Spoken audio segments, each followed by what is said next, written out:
جس کی وجہ سے ہماری جو کھادیں ہیں ان کی افادیت بڑھ جاتی ہے۔ اسی طرح زمین میں پانی کو جذب کرنے کی صلاحیت بھی بڑھتی ہے اور باغ میں جو وتر ہے وہ دیر تک قائم رہتا ہے، اور خوردبینی جاندار جو زمین میں ہمارے فائدے کے لیے کام کر رہے ہوتے ہیں ان کی تعداد میں بھی اضافہ ہوتا ہے۔ تو کاشتکار بھائیوں، خوراکی اجزاء کے اس مختصر سے تعارف کے بعد اب ہم ان 4 بنیادی سوالوں کا ذکر کریں گے جن کے بارے میں ہمیں بہتر طریقے سے علم ہونا چاہیے تاکہ ہم اپنی کھادوں سے بہترین نتائج حاصل کر سکیں۔ تو سوال نمبر 1 کہ ہم نے کھاد کھیت میں یا پودے کے نیچے کہاں پر ڈالنی ہے۔ سوال نمبر 2 ہمارا ہے کہ یہ کھاد ہم نے کب ڈالنی ہے، سال کے کس مہینے میں ڈالنی ہے۔ سوال نمبر 3 کہ ہم نے کون سی کھاد استعمال کرنی ہے، اور سوال نمبر 4 کہ ہم نے جو کھاد استعمال کرنی ہے وہ کتنی مقدار میں ڈالنی ہے یا کتنی مقدار میں استعمال کرنی ہے۔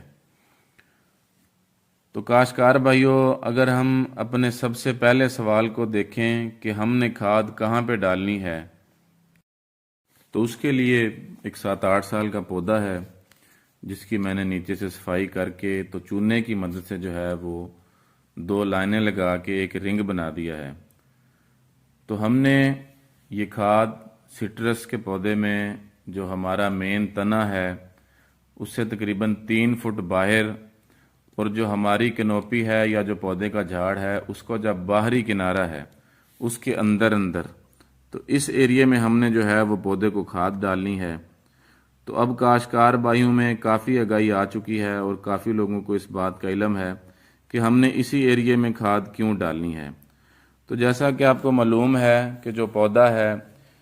یہ جو روٹ ہیئر یا جو بال نما جڑیں ہوتی ہیں یا جس کو ہم سادہ زبان میں جالا بولتے ہیں، تو پودا انہی جڑوں کی مدد سے جو ہے وہ زمین سے پانی اور خوراکی اجزاء کو جذب کرتا ہے۔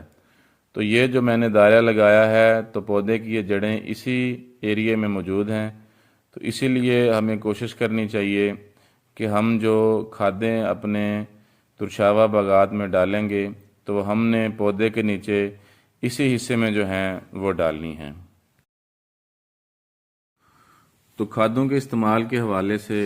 جو ہمارا دوسرا اہم سوال ہے وہ ہے کہ ہم نے یہ کھادیں کب ڈالنی ہے یا سال کے کس مہینے میں استعمال کرنی ہے۔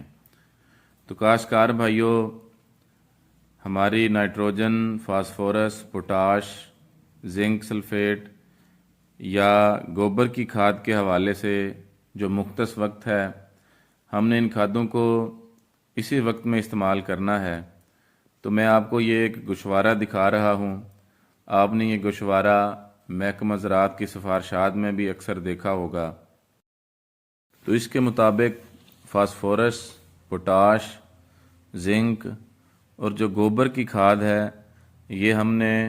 ماہ دسمبر میں استعمال کرنی ہے، دسمبر کے مہینے میں استعمال کرنی ہے۔ اور ہماری جو نائٹروجن کی کھاد ہے یہ ہم نے 3 برابر اقساط میں فروری، اپریل اور جولائی کے مہینوں میں جو ہے وہ استعمال کریں۔ تو اس گوشوارے میں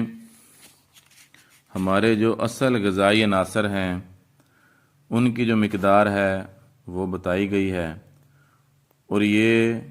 جو ہمارا ایک 9-10 سال کا یا اس سے زیادہ کا جو ہمارا جوان باغ یا جوان پودا ہے اس کے لیے فی پودا یہ غذائی عناصر کی جو مقدار ہے وہ لکھی ہوئی ہے۔ تو اب ہم اپنے اگلے سوال کی طرف بڑھیں گے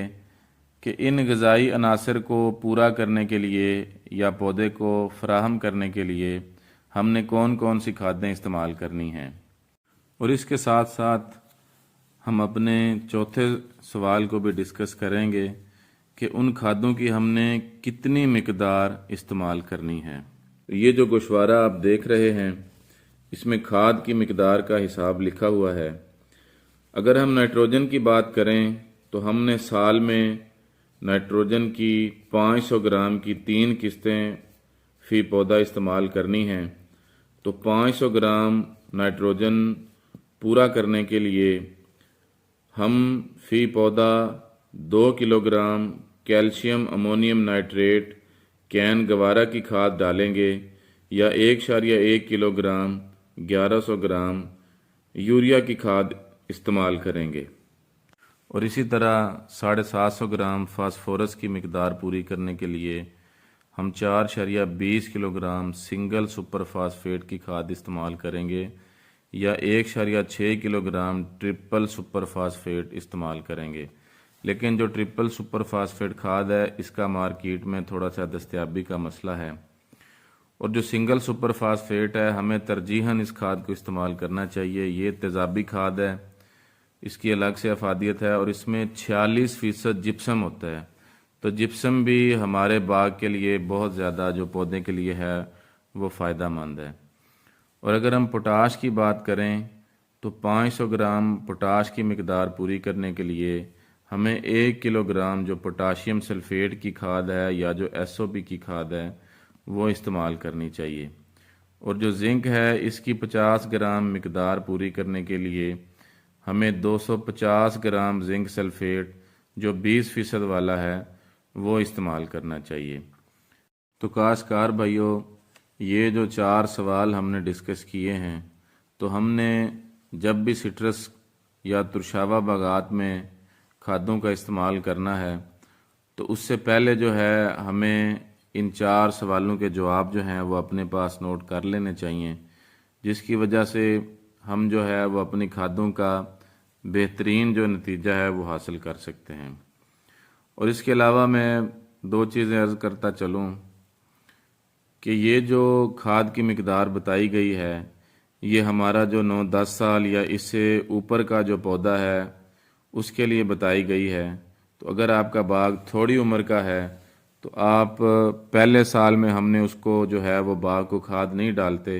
اور اس کے بعد عمر کے لحاظ سے جو ہے وہ اس ریشو سے آپ اس کی جو کھاد ہے وہ نکال سکتے ہیں۔ اور جب ہمارا پودا 9-10 سال کا ہو جائے تو اس کے بعد ہم نے اس ڈوز کو جو ہے وہ فکس کر دینا ہے، اور ہر سال ہم نے جو اتنی کھاد ہے وہ باغ میں استعمال کرنی ہے، تاکہ ہمارے باغ کا جو پیداواری پوٹینشل ہے وہ وقت کے ساتھ ساتھ مینٹین رہ سکے، اور ہم اچھی کوالٹی کا جو فروٹ ہے وہ بھرپور مقدار میں حاصل کر سکیں۔ کیونکہ باغات میں جو پودے کی خوراک ہے یا جو کھادیں ہیں ان کا بہت خیال رکھنا پڑتا ہے۔ اگر ہم پودے کو کھادیں پوری استعمال نہ کر سکیں تو ہمارے پودے جو ہیں وہ وقت سے پہلے جو ہیں وہ کمزور ہو جاتے ہیں اور ضائع ہو جاتے ہیں۔ اور دوسری بات میں عرض کرتا چلوں کہ یہ جو ٹائم کے حوالے سے بتایا گیا ہے یہ ایک آئیڈیل پلان ہے، لیکن اگر ہم کسی وجہ سے فاسفورس اور پوٹاش کی کھادیں دسمبر کے مہینے میں استعمال نہیں کر سکے یا جنوری میں بھی استعمال نہیں کر سکے تو ہم نے ان کو فروری میں نائٹروجنی کھادوں کے ساتھ ضرور استعمال کرنا ہے۔ ان کو ہم نے جو ہے کسی بھی صورت میں جو ہے وہ مس نہیں کرنا۔ تو فروری کے مہینے میں ہم جو ہے نائٹروجن، فاسفورس اور پوٹاش کو پورا کرنے کے لیے NPK کی جو مرکب کھادیں ہیں ان کو بھی استعمال کر سکتے ہیں، یا ہم پوٹاش کو جو ہے وہ SOP سے پورا کرنے کے بعد نائٹروجن اور فاسفورس کے لیے ہم نائٹروفاس یا DAP کی کھاد جو ہے اس کو بھی ہم فروری میں استعمال کر سکتے ہیں۔ تو کاشتکار بھائیوں، ترشاوا باغات کے حوالے سے میں نے ایک چھوٹی سی کوشش کی ہے کہ کسی طرح یہ معلومات جو ہے وہ ہمارے جو ترشاوا باغات کے کاشتکار بھائی ہیں ان تک پہنچ سکے، تو انشاءاللہ آپ لوگوں کو اس سے فائدہ ہوگا۔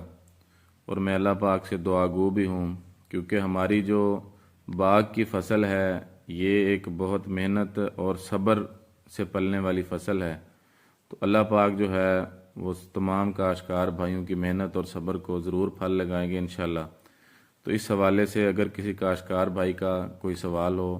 تو آپ جو ہے وہ مجھ سے پوچھ سکتے ہیں، انشاءاللہ آپ کو بے لوث اور مخلص مشورے دیے جائیں گے۔ السلام علیکم۔